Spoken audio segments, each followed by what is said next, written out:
Revolt of 1857 को देखते हैं। दिसंबर 1856 में ब्रिटिश गवर्नमेंट ने डिसाइड किया कि वो रिप्लेस करेंगे ओल्ड ब्राउन बेस मस्कट को न्यू इनफील्ड राइफल से, और ये जो न्यू इनफील्ड राइफल उसका ट्रायल होना था दमदम, अंबाला, सियालकोट में। 1857 की रिवोल्ट का जो सिंबल था वो लोटस और चपाती था। इनफील्ड राइफल और कार्टिलेज की कंट्रोवर्सी ये थी कि जो राइफल है उसका कार्टिलेज जो था वो ग्रीस्ड था और सोल्जर्स को उनको बाइट ऑफ करके हटाना पड़ता था। जनवरी 1857 में ये रूमर फैल गया कि जो ये कार्टिलेज है और उसका ग्रीस है वो काउ फैट और पिग फैट से बना हुआ है। काउ फैट जो होता था सीक्रेट होता था हिंदूज के लिए, पिग फैट जो होता था टैबू होता था मुस्लिम्स के लिए।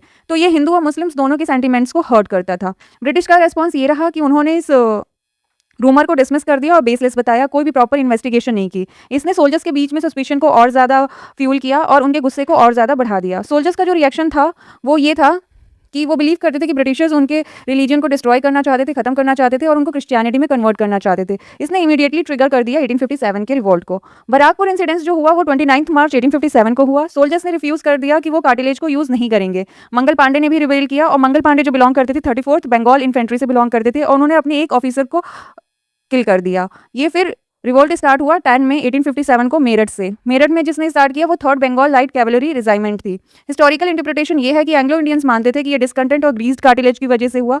मॉडर्न हिस्टोरियंस मानते हैं कि कार्टिलेज इशू जो था इमीडिएट कॉज था और ग्रीवेंसेस ऑफ इंडियंस जो था वो रियल कॉज था। मेन कॉजेज कुछ इस तरीके से थे इस रिवोल्ट के कि ये एक्सप्लॉयटेटिव इकोनॉमिक पॉलिसीज की वजह से हुआ, ब्रिटिशर्स के पॉलिटिकल एनेक्सिएशन की वजह से हुआ, सोशल रिलीजियस इंटरफियरेंस की वजह से हुआ। कार्टिलेज इशू जो था उसने स्पार्क कर दिया था इस रिवोल्ट को। 1857 का जो रिवोल्ट था उसके कुछ लीडर्स थे और उनकी कुछ जगह पे लीडरशिप होती थी और उसको सप्रेस कुछ ब्रिटिशर्स ने किया, उसको देख लेते हैं। दिल्ली में जो थे वो बहादुर शाह जफर थे और बाकू सिंह थे और सप्रेस किया निकोलसन ने। कानपुर में नाना साहिब ने लीड कर रहे थे और सप्रेस किया था कैंपबेल ने। लखनऊ में बेगम हजरत महल थी और ब्रिजेश कादिर थे और सप्रेस किया कैंपबेल ने। झांसी में रानी लक्ष्मीबाई थी और सप्रेस किया ह्यूज रोज ने।